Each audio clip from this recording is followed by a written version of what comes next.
नमस्कार। डॉक्टर राज क्लासेस में आपका एक बार फिर से हार्दिक स्वागत है। दोस्तों, आपको मेरी ऐतिहासिक वीडियोस कैसी लग रही है ये आप मुझे कमेंट बॉक्स में ज़रूर बताया करें, जिससे मुझे अच्छा लगे कि आप इसे ज़्यादा से ज़्यादा इससे जानकारी प्राप्त कर रहे हैं। तो आइए, आज इस क्लास में हम जिस टॉपिक को लेकर के आगे बढ़ने वाले हैं वह है मगध साम्राज्य का उत्कर्ष या मगध का उत्थान। जी हाँ, मैं वीडियोस में बहुत ज़्यादा आपका समय वेस्ट ना करते हुए डायरेक्ट टॉपिक पर आना चाहती हूँ, ताकि आप इस वीडियो का या किसी भी वीडियो का, मेरी किसी भी वीडियो का ज़्यादा से ज़्यादा आपको फ़ायदा मिल सके। तो मगध साम्राज्य का उत्कर्ष जब हम ये जानें, इसके पहले हमें पुरानी जो भी इतिहास है, जैसे उत्तर वैदिक काल का जो भी इतिहास है और जो इससे कनेक्टेड है, उसके बारे में जानना बहुत ज़रूरी है। जैसे कि इतिहास में सबसे पहले आता है प्रागैतिहासिक काल। प्रागैतिहासिक काल के बाद में सिंधु घाटी सभ्यता, आपके कोर्सेज के हिसाब से सिंधु घाटी सभ्यता के बाद में वैदिक सभ्यता, वैदिक सभ्यता के बाद में आता है आपका 16 महाजनपद, 16 महाजनपद के बाद में आपका आता है मगध का उत्कर्ष, और इसी दरमियान आपको जैन धर्म और बौद्ध धर्म के बारे में भी पढ़ना है। तो मैं इसके पहले आपको जैन धर्म और बौद्ध धर्म के बारे में पढ़ाऊँ, उसके पहले मगध का उत्कर्ष पढ़ लेना आपके लिए बहुत ज़रूरी है। आप याद कीजिए कि उत्तर वैदिक काल में किस प्रकार से बड़े बड़े राजतंत्रात्मक और गणतंत्रात्मक राज्यों की स्थापना होनी प्रारंभ हो गई थी। ये जो राज्य थे ये कश्मीर से लेकर के बंगाल तक फैले हुए थे, और इसी प्रकार बड़े बड़े राज्यों में जो राजतंत्रात्मक राज्य थे उन्होंने धीरे धीरे गणतंत्रात्मक राज्यों पर आक्रमण करके उन पर अधिकार करना प्रारंभ कर दिया था। आगे चलते हैं, जैसे जैसे हम आगे बढ़ते हैं देखते हैं कि गणतंत्रात्मक शासन व्यवस्था अपना अस्तित्व खोते जा रहे थे, और राजतंत्रात्मक जितने भी राज्य थे वो आपस में इनका संघर्ष प्रारंभ हो गया था। और इसी संघर्ष में, इन 16 राज्यों के संघर्ष में मगध जो है वो सबसे शक्तिशाली रूप में उभर करके सामने आया। आपको ये याद रखना है कि उत्तर वैदिक काल में जो 16 महाजनपदों का निर्माण हो चुका था, जनपद नहीं महाजनपद, ये 16 महाजनपद कौन थे?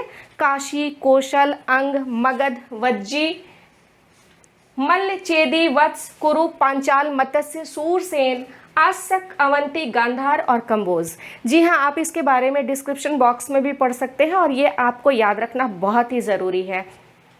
अब ये जो 16 राज्य हैं जो कि कश्मीर से बंगाल तक फैले हुए थे, इनमें राजनीतिक एकता नहीं थी, मतलब एक विकेंद्रीकरण की प्रवृत्ति थी। लोग कोई भी ऐसा शासक नहीं था जो कि इन पर इनको एक सूत्र में बांध सके, इन्हें एकता के सूत्र में बांध करके एक राजनीतिक व्यवस्था कायम कर सके।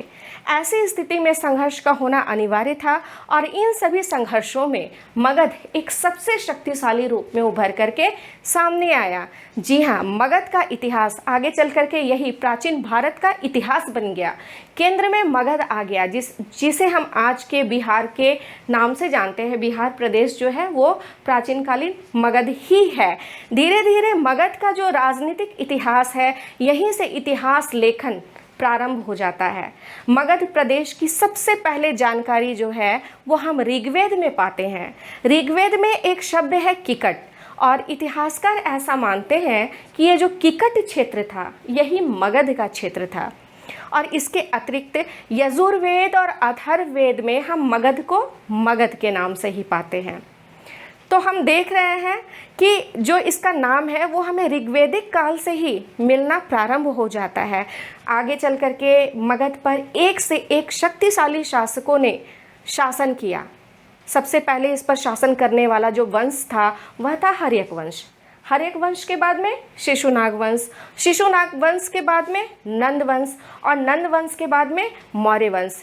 जी हाँ, मौर्य काल से ही जो है भारत का इतिहास लिखित रूप से प्रारंभ होता है, और इतिहासकारों को नवीनतम स्रोत जो है वो उपलब्ध होते चले जाते हैं।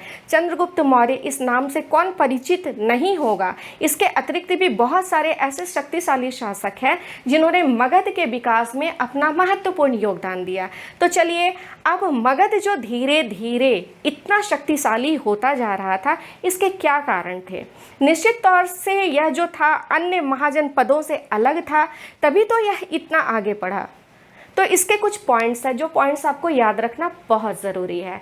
जैसे आपको ये याद रखना होगा कि मगध की जो भौगोलिक स्थिति है वह अन्य राज्यों से, अन्य महाजनपदों से बिल्कुल ही अलग थी। मगध का जो पहली राजधानी थी वह राजगीर थी, और मगध की दूसरी राजधानी आगे चल करके मौर्यों के काल में जो हुई वह पाटलिपुत्र हो गई। तो ऐसी स्थिति में मगध को दो दो राजधानियां मिली। अब मगध की जो पहली राजधानी है राजगीर, वह 5 पर्वतों से घिरी हुई थी, लिहाजा इस पर दुश्मन जो है, जो बाहरी आक्रमण जो है वो करना इतना आसान नहीं था।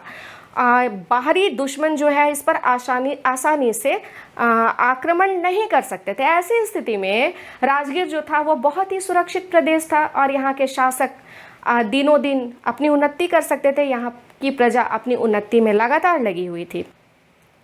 आइए अब हम इसकी दूसरी राजधानी पर चलते हैं। इसकी दूसरी राजधानी पाटलिपुत्र जो है वह 5 नदियों से घिरी हुई है, गंगा, गंडक, सोन, सरयू और पुनपुन। इन 5 नदियों ने पूरब से पश्चिम पाटलिपुत्र को घेर रखा है। ऐसी स्थिति में पाटलिपुत्र एक जल दुर्ग के रूप में विकसित हो गया। तो जल दुर्ग, इसे पार करके आक्रमण करना किसी भी शासक के लिए संभव नहीं था, जबकि मगध के शासक जो है वो आसानी से इस जल दुर्ग को पार करके आगे जाकर के अन्य राज्यों पर अपना अधिकार जमा सकते थे। तो मगध की जो भौगोलिक स्थिति थी ये इसके विस्तारवाद के लिए बहुत ही अनुकूल थी। इसका जो दूसरा कारण है, मगध के इतिहास रचने का जो दूसरा कारण है वह है इसकी आर्थिक संपन्नता। आप देख रहे हैं कि इसकी पहली राजधानी राजगीर जो थी वह जो क्षेत्र है, मतलब राजगीर का जो क्षेत्र है वो धातुओं के लिए प्रसिद्ध है। यहाँ हर प्रकार की धातुएं जो हैं वो प्रचुर मात्रा में पाई जाती थी, जैसे कि लोहा हो गया, सोना हो गया, तांबा हो गया, और आधुनिक युग में तो कोयला भी आसपास के क्षेत्रों में मिलने लगा था। तो उस समय में जो लोहे की जानकारी थी, इस लोहे की जानकारी के परिणाम स्वरूप मगधवासियों ने नवीनतम औजारों और हथियारों का विकास कर लिया था। हाँ, और ये अपनी सुरक्षा में सक्षम हो गए थे। उस समय तक तोप का तो आविष्कार हुआ नहीं था कि कोई भी बाहरी शक्ति जो है वो तोप के माध्यम से यहाँ आक्रमण कर सके, यहाँ की पहाड़ियों को उड़ा सके।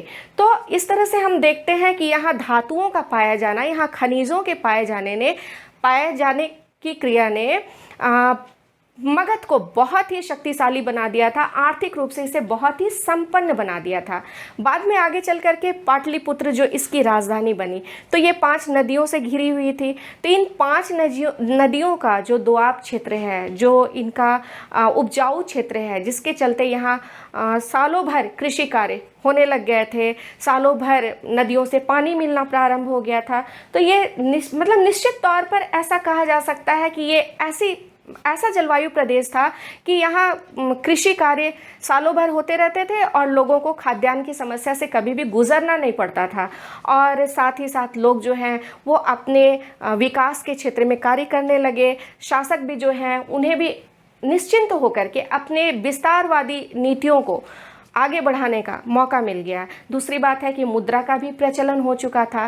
साथ ही साथ जो 5 नदियों से यह प्रदेश यानी पाटलिपुत्र घिरा हुआ था, तो ये 5 नदियों पर जो मगध के शासक हैं वो मार्ग कर लगाया करते थे। ये मार्ग कर के कारण यानी कि इस रास्ते से, इन नदियों के से जिन भी राज्यों की नौकाएं गुजरा करती थी उन्हें मार्ग कर देना पड़ता था। इस मार्ग कर के परिणाम स्वरूप मगध के शासकों के पास में काफ़ी धन संपदा इकट्ठी हो गई, और इस धन संपदा का मगध के शासकों ने आगे बढ़ने में प्रयोग किया। तो इसकी आर्थिक संपन्नता ऐसी थी कि मगध जो है वह आगे बढ़ते चला गया। इसके मगध के उत्कर्ष का जो तीसरा कारण है वह है आपका सैन्य संगठन। इनका सैन्य संगठन किस प्रकार का था? देखिए, मगध के पास में लौह उपकरण और लोहे के औजार उपलब्ध थे। लोहा का इनके पास में प्रचुर भंडार था, जबकि ये अन्य राज्यों के पास में नहीं था। इसके अतिरिक्त राजगीर और इसके आसपास के क्षेत्रों से मगध के शासकों को हाथी मिल जाया करता था। हाथी जो है वो इनकी सेना का प्रमुख अंग था। ठीक है, जैसे कि अन्य राज्यों को हाथी या गज सेना अन्य राज्यों के पास में नहीं थी। कहीं कहीं पे जैसे यूनानी वृत्तांतों में ये उल्लेख मिलता है कि नंद शासकों के पास में 6000 हाथियों की एक सेना थी। ये हाथी जो है इन्हें असम के प्रांत से भी मिल जाया करते थे, चूँकि असम जो है वो बिहार से सटा हुआ प्रांत था, इन्हें बंगाल के प्रांत से हाथी मिल जाया करते थे। तो ये जो गज सेना है इसने मगध के उत्कर्ष में एक महत्वपूर्ण भूमिका का निर्वाह किया। क्योंकि देखिए ये जो दलदली क्षेत्र भी हो जाता है, चूँकि पानी यहाँ प्रचुर मात्रा में था तो दलदली क्षेत्र हो जाता था। इस दलदल को पार करने में हाथी सक्षम थे, घोड़े सक्षम नहीं थे। लिहाजा यदि मगध पर कोई भी बाहरी आक्रमण होता तो इन दलदली क्षेत्रों को पार पाना दूसरे राज्यों के लिए संभव नहीं था या विदेशी आक्रमणकारियों के लिए संभव नहीं था। जबकि मगध के पास जो गज सेना थी, इस गज सेना के साथ में मगध जो है वो आसानी से युद्ध के लिए हमेशा ही तैयार रहता था। तो इनका जो सैन्य संगठन था वो उत्कृष्ट कोटि का था। सैनिक जो थे वो वीर थे और साथ ही साथ भक्ति भावना से, यानी अपने शासकों के प्रति भक्ति भावना इनमें कूट कूट करके भरी हुई थी। इनके औजार ऐसे थे कि ये अन्य राज्यों का जो सैन्य संगठन है उस पर ज़्यादा हावी हो सकते थे। तो इस तरह से हम देखते हैं कि मगध का जो सैन्य संगठन है अन्य राज्यों से उत्कृष्ट था। इसलिए भी मगध को इन 16 महाजनपदों को दबाने में और अपना प्रभुत्व स्थापित करने में महारत हासिल हुई। आगे चलते हैं। उसके बाद है शासकों का योगदान। हम देखते हैं कि देख रहे हैं, आगे चल करके आप देखते जाइएगा, मैं एक एक करके आपको पढ़ाऊंगी हर्यक वंश के बारे में, शिशुनाग वंश के बारे में, नंद वंश के बारे में और सबसे मुख्य रूप से चंद्रगुप्त मौर्य यानी कि मौर्यों के शासनकाल के बारे में। यानी एक से बढ़कर एक शासकों का योगदान मगध को मिला, जिसके परिणाम स्वरूप मतलब इनके शासक इतने वीर थे कि इनके आगे अन्य शासक जो हैं वो पानी भरते थे, यानी घुटने टेक देते थे।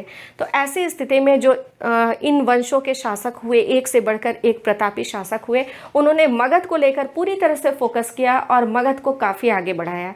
तो मगध के शासकों का योगदान भी मगध की उन्नति में बहुत ज़्यादा रहा। आगे चलते हैं। स्वतंत्र वातावरण। स्वतंत्र वातावरण का क्या अर्थ होता है? देखिए, चूँकि हम देख रहे हैं कि वैदिक काल में ब्राह्मण कर्मकांड की प्रधानता थी, लेकिन मगध एक ऐसा साम्राज्य था जहाँ की रूढ़िवादिता नहीं थी। यहाँ सभी जाति के लोग रहते थे, मिल करके रहते थे और धार्मिक उन्माद उनमें किसी भी प्रकार का नहीं था। ऐसी स्थिति में एक ऐसा स्वतंत्र वातावरण था जहाँ की बाहरी शत्रु से भले ही मुकाबला हो जाए, लेकिन घर के भीतर किसी भी प्रकार के शत्रु नहीं थे। ऐसी स्थिति में जो स्वतंत्र वातावरण मिला, जिसके परिणाम स्वरूप यहाँ हर क्षेत्र में काफ़ी प्रगति हुई। इसी प्रगति ने मगध को सर्वोच्च स्थान पर रखा और आगे चल करके मगध के इतिहास ने ही पूरे प्राचीन भारत के इतिहास को रच दिया। ठीक है। और मगध का जो प्रारंभिक इतिहास है, मगध का प्रारंभिक इतिहास मैं आपको पहले भी बता चुकी हूँ कि इसका जो है ये 5वीं सदी ईसा पूर्व में मगध का अभ्युदय होना प्रारंभ हुआ था। तो इसका जो पूरा का पूरा इतिहास है वो ऋग्वेद में भी हमें मिलता है, वह यजुर्वेद में भी मिलता है, वह सामवेद में भी मिलता है, वो यूनानी इतिहासकारों के द्वारा रचित ग्रंथों में भी हम मगध का उल्लेख पाते हैं। तो ये सारी चीज़ें हैं कि हम देख रहे हैं कि किस प्रकार से, साथ ही साथ जैन धर्म की पुस्तकों में और बौद्ध धर्म की पुस्तकों में, जैसे कि जैन धर्म का भगवती सूत्र में और बौद्ध धर्म के अंगुत्तर निकाय में मगध प्रदेश का स्पष्ट रूप से वर्णन किया हुआ है। तो दोस्तों, आपको ये याद रखना होगा कि मगध का उत्कर्ष एक बहुत ही महत्वपूर्ण प्रश्न है जो कि बार बार परीक्षाओं में पूछा जाता है। और साथ ही साथ आप आगे देखेंगे कि किसी भी राज्यों के उत्कर्ष का कारण या किसी भी वंश के उत्कर्ष का कारण जो है वो मुख्य कारण लगभग एक प्रकार से ही होते हैं। तो मगध का उत्कर्ष किन कारणों से हुआ यह आपने आज देखा। और हाँ, आपको वीडियोस अगर अच्छी लग रही हो तो आप कमेंट बॉक्स में ज़रूर बताएं और अगली वीडियो में हम नए टॉपिक को लेकर के आएंगे। तब तक के लिए धन्यवाद।